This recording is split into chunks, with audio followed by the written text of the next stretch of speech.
তো Avengers and game ফিল্মে cap মিওনিলকে হাতে তুলে নেওয়ার দৃশ্য সিনেমা ইতিহাসে অন্যতম বড় ইভেন্টের একটি। তবে ভালো করে একটা বিষয় খেয়াল করলে লক্ষ্য করা যায়, মিওনিলকে ক্যাপ্টেন আমেরিকা ইনভেট করার পর মিওনিলটি কিন্তু সোজা ক্যাপ্টেন আমেরিকার হাতে না পৌঁছে আগে থরকে বাঁচাতে থ্যানোসকে অ্যাটাক করে এবং এর পরে ক্যাপ্টেন আমেরিকার হাতে পৌঁছে। মিওনিলটি সোজা ক্যাপ্টেন আমেরিকার হাতে আসলো না কেন?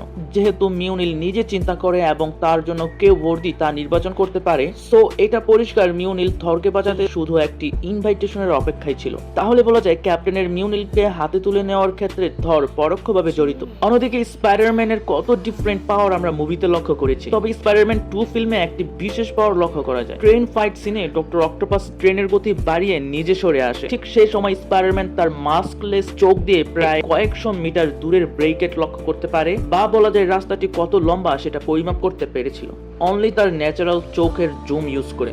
তাই দূরের বিষয়বস্তু ক্লিয়ার করে দেখতে পারার এই বিশেষ ক্ষমতা স্পাইডারম্যানকে আরো এক ধাপ আগিয়ে রাখে।